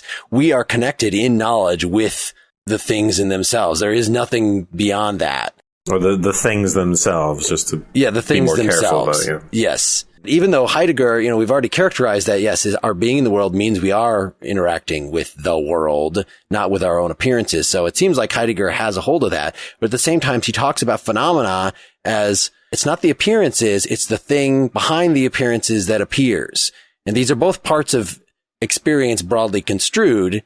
But as you say, it's letting the things appear as themselves, that some things, they appear as something else. In other words, they give a false impression so that when you dig deeper, you'll see. Seeming. Yes. So he goes through these different, in his analysis of the phenomenon, of these different ways we use the word appearance and how that's all very confusing. But ultimately, what it's going to come down to is that any of these significant truths are veiled. They're hidden, just like the glasses on our face or the way that we use tools unreflectively or our fundamental being toward the world. Since as soon as we theorize about them, they're hidden by these theories and things, by the history of philosophy that's already weighing down on us, just by our ordinary attitude towards the world. Just the fact that we tend to treat things as objects. And so we want to treat ourselves as objects too. Like there's just all these things built in from various levels that will obscure the truth from us. So phenomenology is letting that which is veiled come forth and be analyzed, and very non-Husserlian. Yeah, and the way he talks about it, it makes it sound like language is that veil, right? And I think we're talking about the introduction, part 2A, the concept of phenomenon, just for listeners. Section, margin pages 29 and onwards. It's as if the signifier, whatever symbol is being used, is the thing that immediately shows itself to the senses, right? And the concept is not a seen thing. So it's something we've talked about before with language. What's signified is not a image, or it's not an object of the senses. And so it sort of remains unseen. Mm-hmm. So automatically, this sort of discursive way of talking about things sets up this opposition between that which shows itself in itself and then the not showing itself. Right. Which I take to be something conceptual. This was a useful thing that it points at, I think, ultimately what I at least got out of the lectures as being his view of truth. And ultimately, we still haven't talked about, what being as opposed to these different modes of being is. And at least one of the ways that Dreyfus kind of guesses at it, based on a couple comments that Heidegger makes in here, is that it's intelligibility, which is just the same thing as I've been saying as, he's all doing ontology as related to people as opposed to ontology, the world in itself or something. We have to start from our own perspective. And so if you have to say what being, capital B, is, at least one of the ideas that Dreyfus toys with, he ends up not liking this, not thinking that that's exactly right, but is that it's just how we can understand things, their intelligibility to us. So that explains why ready to hand and presence to hand could be modes of being. These are just ways that we can understand objects and our relation toward them. Or again, I shouldn't even use that word objects, but the phenomena. You can see by this term phenomena, the way he's using it, as they're not just the appearances, or even like Husserl talked about them, these appearances that include transcendence within them. I mean, Heidegger says some similar things to that, but he doesn't mean it in exactly the same way as Husserl's talk of, every physical object has horizons of other potential appearances. That's not all there is to transcendence.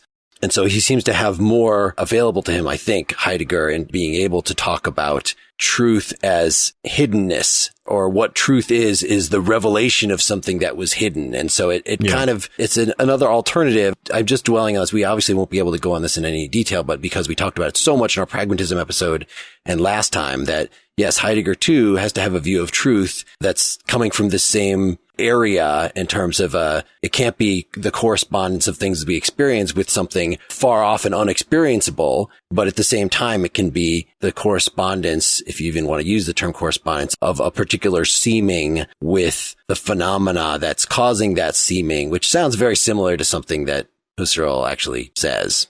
So I'll just throw this out there to address the last 2 points you guys both brought up. One is the works after this, the later works, he spends a lot more time playing with language, exactly to Wes's point that he stops trying to actually accomplish systematic things by, making them clear, but instead actually engaging, like the doing.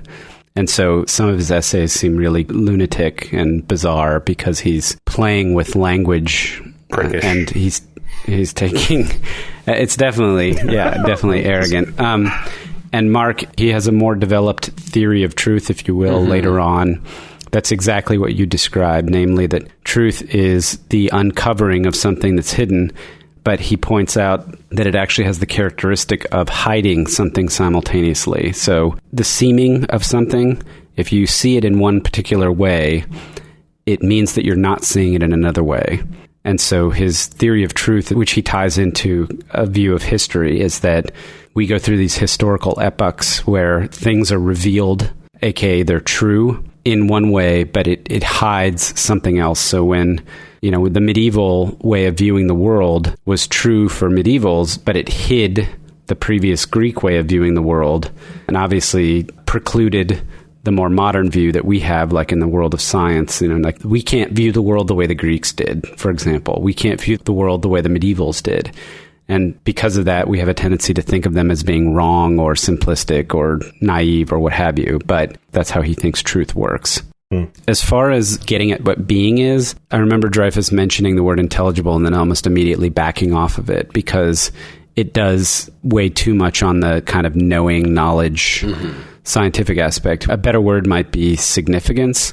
Being is just that thing that makes things significant for us. It makes us significant to ourselves and makes things significant to us as tools, as objects of knowledge, as love interests, as beautiful. Which looks pretty obviously, and he has a reason for this, but it looks like it prejudges the issue, right? If you're trying to figure out, sort of stepping back from Heidegger's project and specifically is everything just ideas? Is everything material objects in the world that would be there, whether any humans were around or not? Well, he's going to say we can't even really talk like that. And this sounds very similar to the way we were describing Husserl last time, or the way we described Schopenhauer or Kant. Because we're starting from our standpoint, we have to talk about the way things show up to us. So, surprise, surprise, the fundamental property at the bottom of all of it, being, is about how they show themselves up to us. Oh, amazing.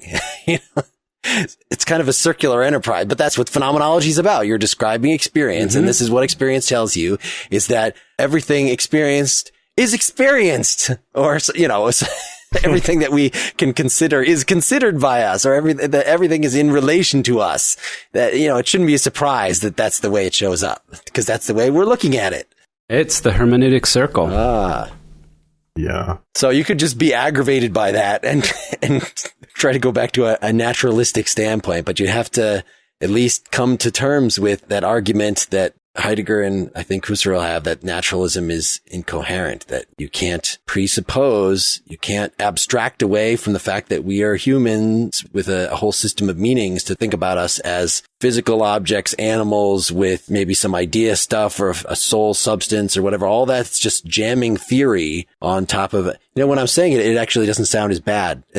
I'm not reproducing Heidegger's critique at all. Do you have anything to make that a little more incisive against what's wrong with the naturalist, or is this getting too far afield? I couldn't speak intelligently to it. I'm not sure. All right. We will have to return to that. For instance, Dreyfus, the big Heideggerian, is a major figure in the philosophy of mind. So we talked about guys like Nagel and Searle giving critiques of artificial intelligence, and some of what came out of the lectures that I got was he's telling the story of, and he's got some very famous papers like What Computers Can't Do, I think is one of them, or What Computers Still Can't Do is another, and he was just a major critique of the way artificial intelligence is being done. He's not necessarily against all artificial intelligence, but artificial intelligence on the Husserlian Cartesian paradigm, which is that everything we do is a matter of, knowing a set of rules, for instance. Just the idea, it should be obvious from what we've said already, if Heidegger is de-emphasizing mind, then you can't think that our fundamental way of relating to the world is having a explicit set of instructions, even if it's not instructions we think about. So if you try to program a computer to understand a story, for instance, by giving it a bunch of rules for how things work in the world, it never works. You have to program in so many rules that then the computer doesn't know which rules to follow to interpret the story. And you have to have it, create meta rules pointing which rules you should put. So this is just pointing at this atomistic view where it's the mind having a finite set of atomic facts, you might say, that it knows about the world. And that's somehow how we understand things and how we build significance, how we can account for our whole experience of things. That doesn't work. So straight following Heidegger, Dreyfus has this whole theory that maybe we'll sometime read about in one of our next philosophy of mind episodes about why you have to take a more holistic interpretation. And, if you do use artificial intelligence, maybe it's a neural network model or some different kind of thing. So there's that direction. There's the existentialism direction. Seth, did you want to give us a 3-minute summary? Yes, I'll give you the 3-minute summary. We have the structure of Dasein as being care and pressing into the future, always doing something towards which. So if you think about what are the structural elements, right? One of the things that's in our future as Dasein is not being Dasein anymore, aka death. It's one fundamental experience that we all share. So he describes something that he calls Angst vor dem Tod, or anxiety before death. That is essentially this unsettling feeling that we have, knowing that sometime in the future, we will not be anymore. And this is a very scary and difficult thing to deal with. And so he says, in a very Kierkegaardian way, you have to face up to this fact. You have to own up to the fact that you're going to die. And if you do that, then you begin to live authentically. And if you flee from this anxiety, then you live inauthentically. And there are lots of different ways that you can flee. If we think about the Camus episode we did 100 years ago, it feels like, if you can overcome the anxiety of death, then you're not going to have anxiety or fear about the regular things in life. And also, you will come to realize that you are solely responsible for making your life into a meaningful project. You have to sort of find your own meaning. Trying to find meaning for existence elsewhere, like outside, like in God or faith or works or whatever, is living inauthentically. That's it in a nutshell. Okay. And you touched on some of the other elements of it already. The fact that we're born into a certain situation, that's our facticity, and the fact that we have this structure of care. We're usually absorbed in the world and not thinking about, that means we're not thinking about being authentic, right? So that's fallenness, right? So he has these other, it's seemingly worth throwing out the basic terms so that, assuming that we're not going to do an actual episode on his form of existentialism, when we do get to Sartre, useful to have these out there. It's a lot of the analogs, if you've listened to the Camus episode, to what he was talking about there, but done in his much more convoluted way that apparently you say, Seth, does not entail any particular, even to the Nietzschean or Sartrean extent, constitutes an ethics. No, I don't think so. And believe me, lots of people have tried to find it. So it's not that Heidegger was being hypocritical in, say, joining the Nazi party. It's just that most of his stuff, even though it had something to do with existentialism, didn't get specific enough such that he was worrying. It's all very delving in deep into the nature of being and ontology and not giving himself specific armor for resisting herd mentality in the way that would have been required for him to actually be a courageous person and not go He was along. authentically amoral. Yeah. Although all this stuff, though, I mean, it jibe well with Nazism.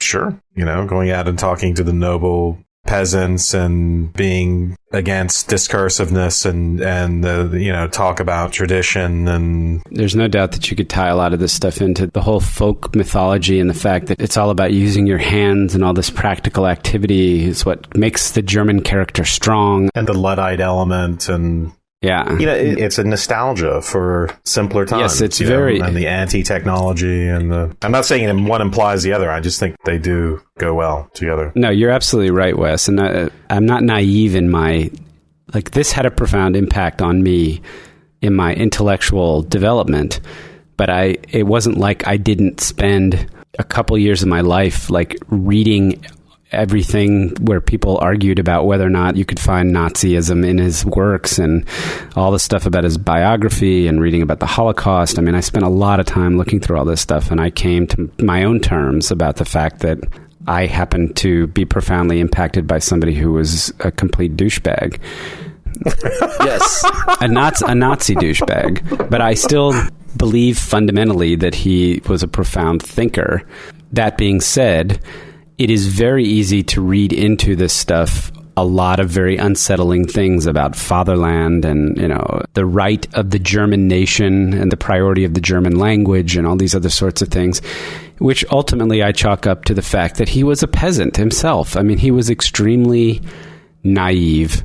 Let's take a bunch of things away from this. One, the project of the book was to uncover the meaning of being. Okay, he pointed out something that I think is significant. Yes, I think we can look back on the tradition and realize that philosophers did not spend as much time trying to uncover what was actually meant when they were using the word being and essence and these sorts of things. Secondly, he makes a good point, I think, about the fact that we are not primarily rational creatures, and that might be something significant as far as answering this question, that there's this way that we are in the world, which is much more relevant he's trying to turn the everyday into the philosophical. And he points out all the things that we get out of the book that are interesting and thought-provoking, that spur all of this intellectual activity in the 20th century are great.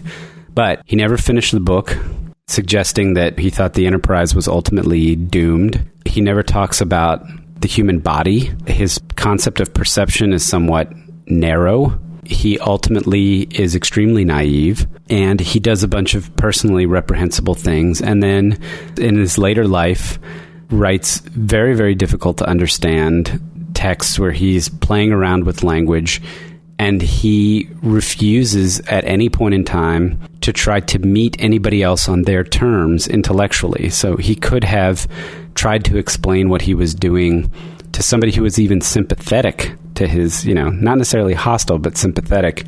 But he continues to use the same language and to just resolutely insist on being who he was and talking strictly about the things the way he wanted to talk about them. And if you didn't know Greek and you didn't know German and you didn't know all this stuff, you were just shit out of luck. Thus Heidegger. Yes. And so he's a towering and influential but troubling figure. And I still think that there are plenty of, there are lots of people, especially the ones who were close to him, like his students and the people who lived through the war, who really had a hard time reconciling. And the biographical aspect of his life, I think, is also really interesting. I think it spurred a lot of activity, that there were a lot of people who were passionate about trying to reconcile themselves with him, and it produced quite a lot of good, interesting thought. I thought it was a stunning demonstration of his naivete that he ultimately lost his entire fortune to the Nigerian prince email scam. He prefigured email. Yes, few people know that Heidegger had early access to emails.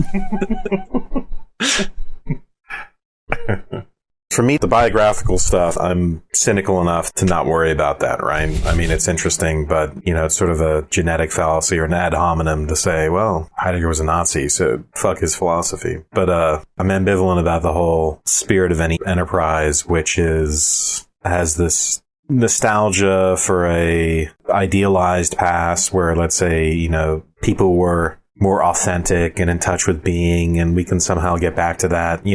Anything that reeks of that sort of prescriptive, we got to get back to the days when things were good, and has that feel of old men sitting around the fire talking about how in my day things were, being disclosed itself. We understood the word physis for what it was.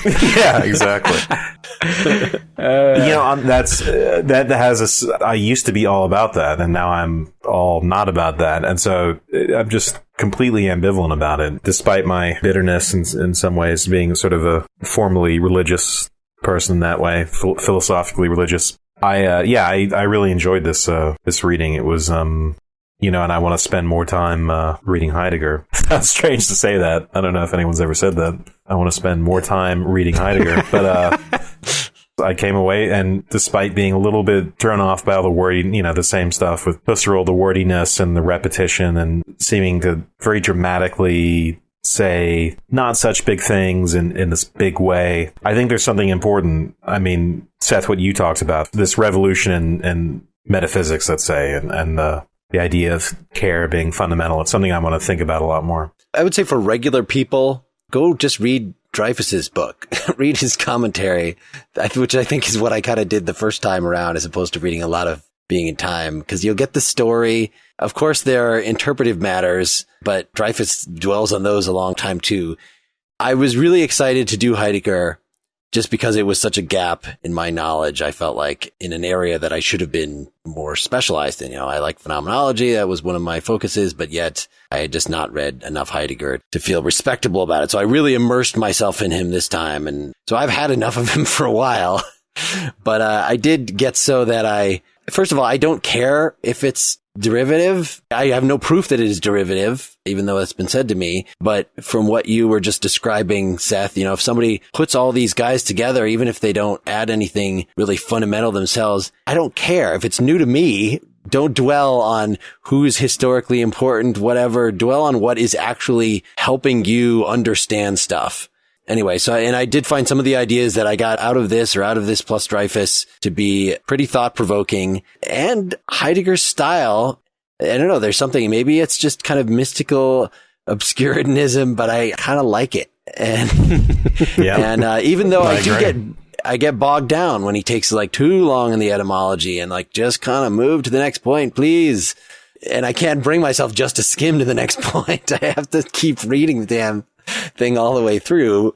But I don't know, there's something compelling, and I got to the point of it where I was just like with the Husserl last time, when I was looking back, I didn't look back at much of it to take notes, but the part that I was looking back at, I was able to skim fairly easily. Once I'd experienced it with pain the first time, you kind of get so you can speak Heideggerian, and it's not so bad.